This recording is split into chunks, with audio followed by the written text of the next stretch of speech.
Hi!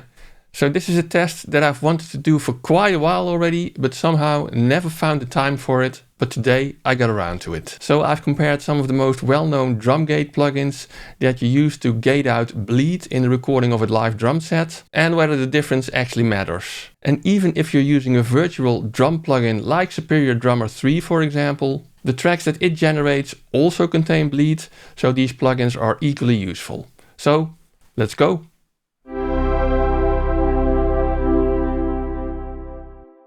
So the drum recording that I'm going to use for this test is from my band The Wash for a new song that we're releasing on February 18th, 2025 called Suddenly Goodbye. And after the release I'll put a link to it in the description below so you can check it out. Now this song was not produced in my home studio or mixed by me, but rather by my bandmate, our bass player, whose socials I'll put in the description below. Thanks Perfect Sounds Unleashed.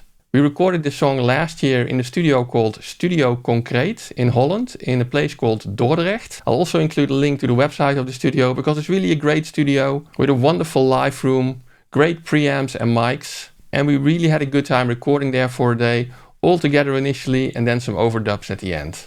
Now let's shortly have a listen to the drum tracks in Cubase before I even put a gate on them. If I bring up the mixer view, you can see that there is some basic processing on there, a lot of SSL 4KE channels, an 1176 and a 1073 on the snare, and my analog mix bus from Taylor Audio, so that it all sounds a bit more agreeable compared to the really raw drum recordings. But as you can tell over here, the gates have been disabled, and there's also no reverb on there yet, because that would basically distract from listening to the gating.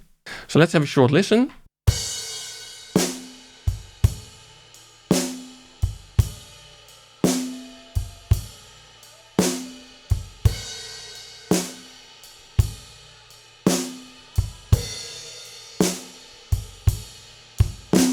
Now a very basic drum track, you can already hear the bleed from at least the vocal of our singer. I was recording through a camper, so you wouldn't get the bleed of that. But all of us did record this together in the same room, which is the fun of a studio like that, right? So let's have a listen to the kick and snare tracks that we're going to focus on in this test. Because we have a kick in mic and a kick out mic over here. And together, without gating, they sound like this.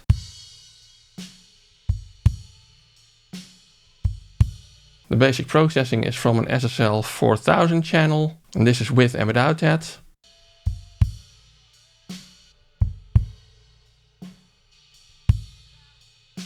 And the snare was also recorded with a top snare mic and a bottom snare mic, which has an 1176 and a 1073 plugin on there. And with the processing it sounds like this.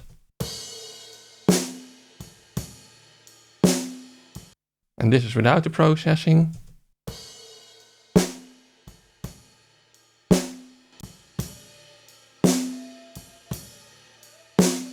Yeah, just making it sound a bit more like you would in a mix, although it's definitely not totally there yet. Now, if you listen to these again without the gate,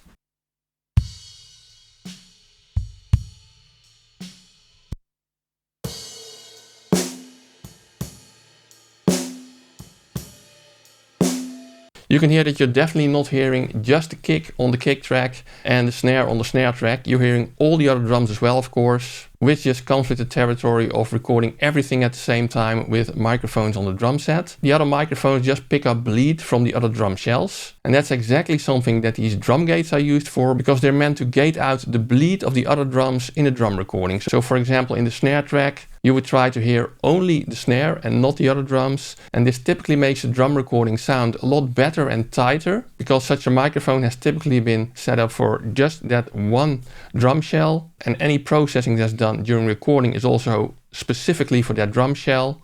And also any processing that we're going to do in the mix is typically also specifically for that one drum element that is supposed to be on that track. For example, if you want to put reverb on the snare track, you do not also want the other drum elements to also get that same reverb, because there's bleed of them on the same track. So let's first have a look at gating the kick track, because that's probably the easiest, because that's quite a steady fixed pattern that a gate should be able to deal with. Let's have a look.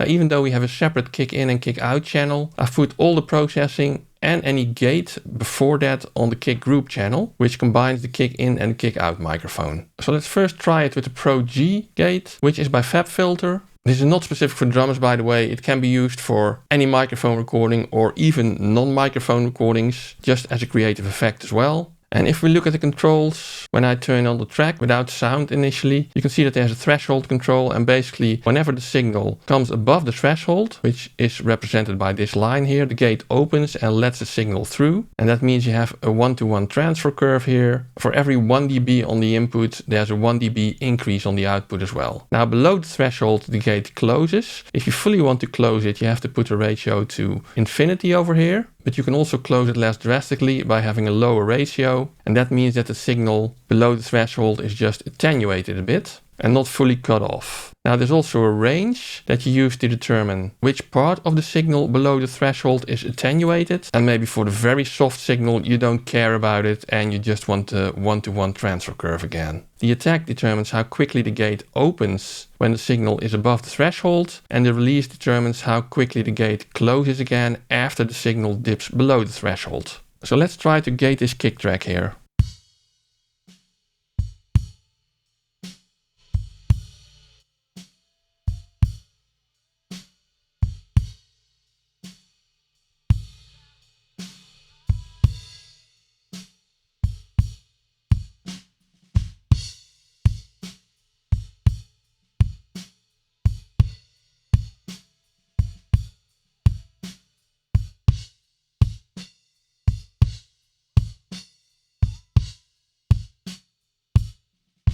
Now there's also an expert mode here, and the most interesting part of that is the sidechain filter, in which you can make the gate react to a certain part of the frequency spectrum where the actual signal that you want to gate is most present. For example, the kick that we're trying to use to trigger the gate is mostly in the lower part of the frequency spectrum, and the snare drum and the cymbals are a little bit higher. So let's try to make sure that those frequencies do not actually trigger the gate.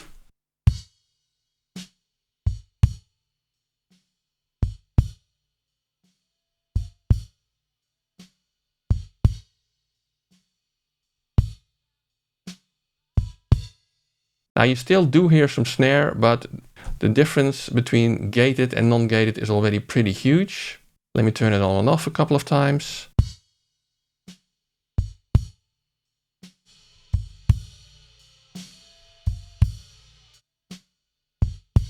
You still hear a bit of a bump at the start of every kick hit, so let me soften that a bit by the attack.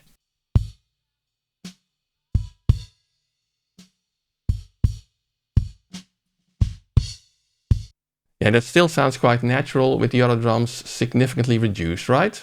Let's move on to the next plugin. Now the Smart Gated by Sonible has learning capabilities. So basically the idea is that you just set a target over here. Again, it can gate more than just drums, but our target is in this case a kick drum. And then we're going to play audio and it will set the gate to gate the kick drum.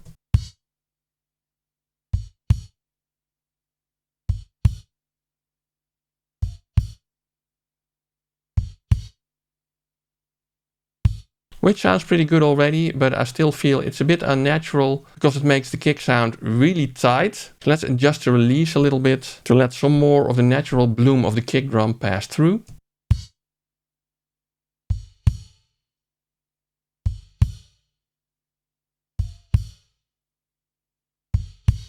Yeah, sounds good to me. You still hear some of the cymbal bleed, of course, but I think this is a very nice setting for this plugin. Let's move on to the next one, which is the Silencer plugin by Black Salt Audio.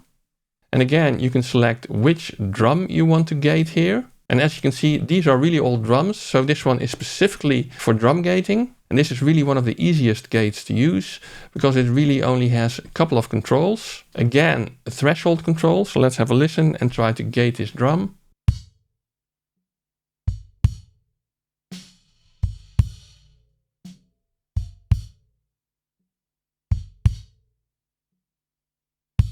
So very tight, right? Again, you can open the gate a little bit longer after it has been triggered by this length to maybe get a bit more of the bloom of the kick drum.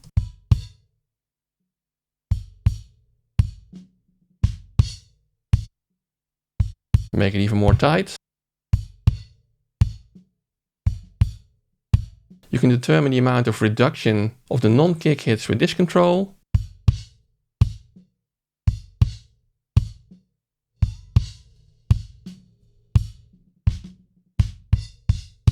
And you can reduce or increase the cymbal bleed with this debleed control.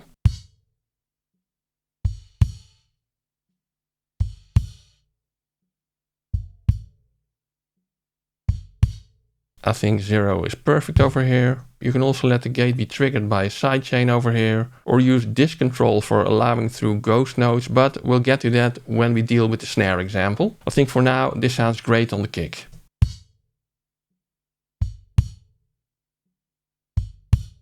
Now next up is the Sonnox Oxford drum gate. A very interesting plugin with more controls, but in a bit of a different way than you're used to from a gate. So let's quickly talk you through the most important controls without sound so that I can talk. As you can see all the drum hits here in this diagram, and there's again a threshold to determine when the gate opens or closes. You can also say that you want to trigger the gate only on the kick drum, and then it will try to match the sound to which drum it thinks it is. So that means that even if there's a sound above the threshold, the gate will still not open if, for example, it sees a snare and not a kick hit. Now there's a decay section which resembles the release of most of the other gates. However, a nice thing in here is that this one is frequency dependent, because over here you can see that a lot of the bloom of the kick drum is in this frequency area over here. And then you can say that you want to make the release of that part of the signal a bit longer, so that you hear the kick bloom a bit longer without all of the other stuff also lasting longer. Now there's a leveler which is more a bit of a upward and downward compressor to get the levels of the drum closer together. For example, when you have a drummer who's not hitting the drums very consistently, you can bring those levels closer together, but it's not really gating and the other plugins don't have this. So let's just disable the leveler here. And let's do this with sound so you can hear what I'm doing without selecting which drum we're targeting. So then the level determines when the gate opens.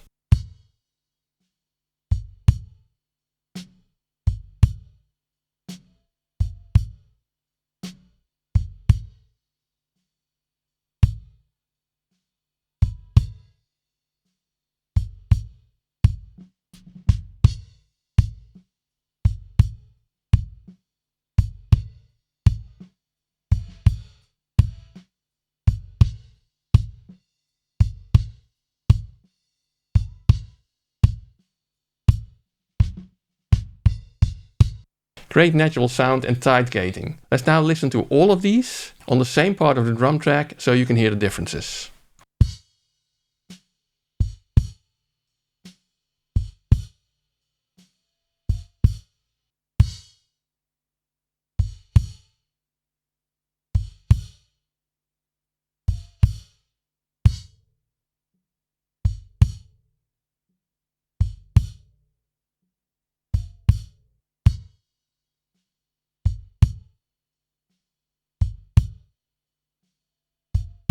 So there are differences. Which one do you like better? Let me know in the comments.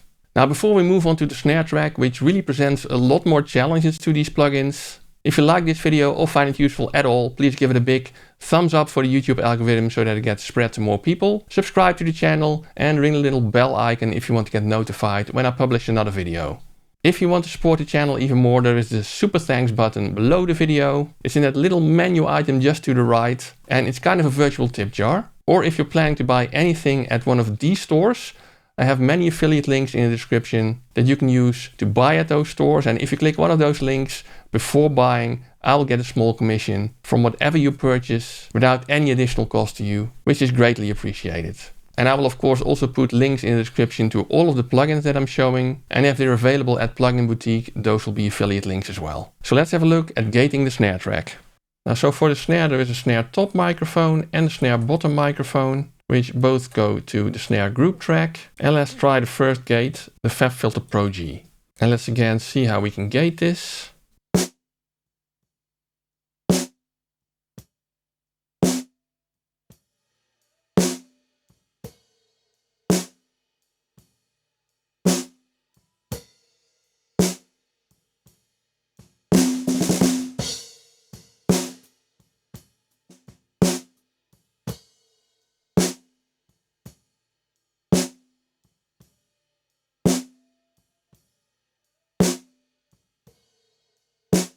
Yeah, so this gets rid of a lot of the non-snare sounds. However, there's a bit of a challenge here, because if we go a bit further in this snare track, for example, if we listen to these measures, let's first listen to that without the gate.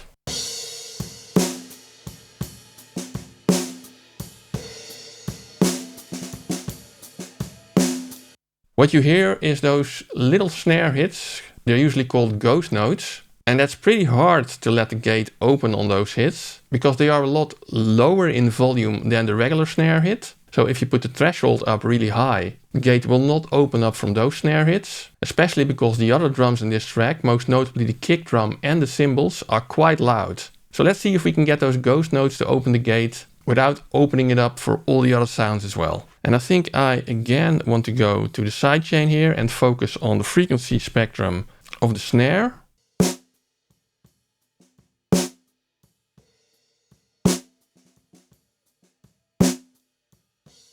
And now see what happens if we lower the threshold.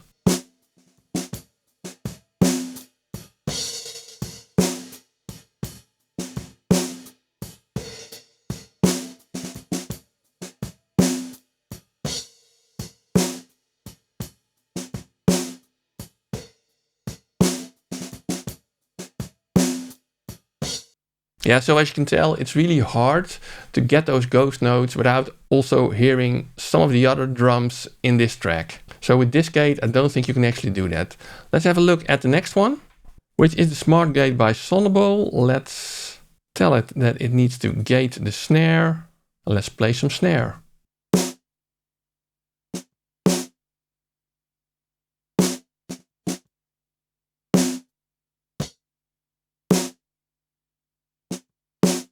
You already see that it does get some of those ghost notes, but definitely not all of them. Now in this plugin they have something called level bias, which basically determines how important the threshold is for opening up the gate. And for a normal gate, the threshold is what's important for opening up the gate. But for Smart Gate, it also detects the snare sound, which can also make it open up the gate. So if we change the level bias to make the threshold less important, but make the character of the sound more important to open up the gate, let's see what we get.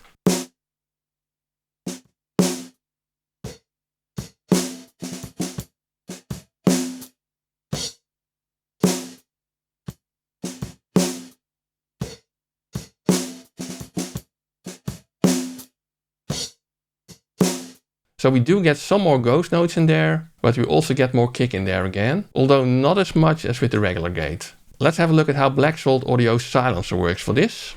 Now this has a separate mode for the snare top and the snare bottom, but since we're gating the combined signal and most of it is snare top, let's set it to the top setting over here. So let's now vary the level to see whether we can get to hear the ghost notes without also getting to hear the cymbals and the kick on this track.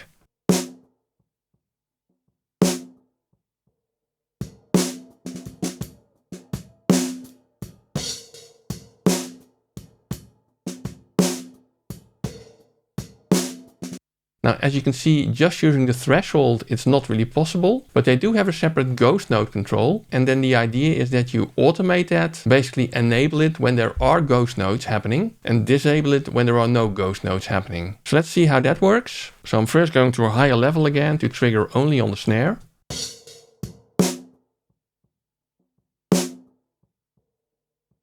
That works great. Well, let's go for the ghost notes.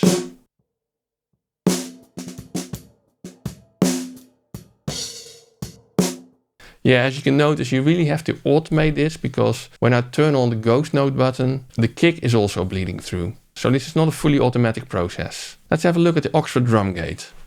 Let's tell it to trigger on snare. And then for this one, you're supposed to lower the level until you also hear the ghost notes.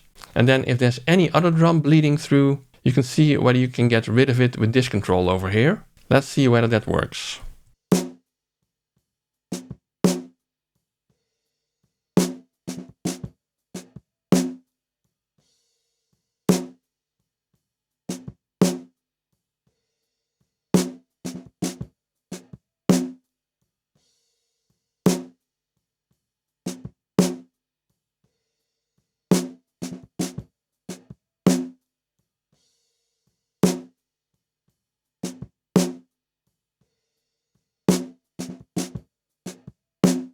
Yeah, it sort of works, although the kick hits quite quickly after one of those ghost notes, so you really hear that one as well. But let's see if we can still maybe do something with the decay over here, because this is used to shorten the decay of softer hits of the drum that you're triggering on. And of course I can also set this for the snare frequency range, so let's do that first.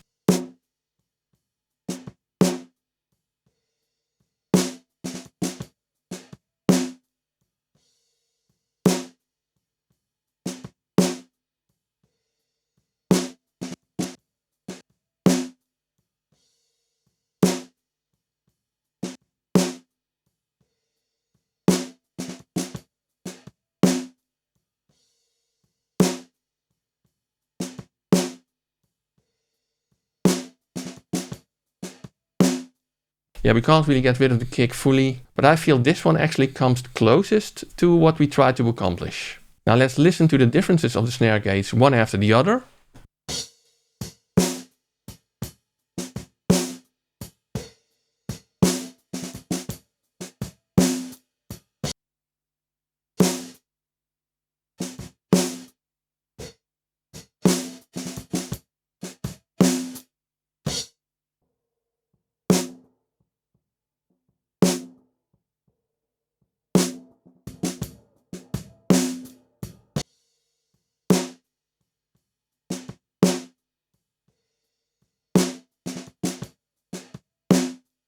So let me know what you think. Do you like one better over the other? Maybe you are already using one of these and really know how to dial it in perfectly for these kinds of situations. Let us know in the comments so we can also learn from your experience. Now, with all of these differences, the question is of course, does it actually matter when you're listening to the full drum set? So let's do that little test. I'll play the same part of the drum track, full drum set, all tracks enabled, but just switch up the gates. Let's have a listen. And we're starting with no gating at all.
So what do you think? When we play the full drum set, can you still hear the difference between the gates?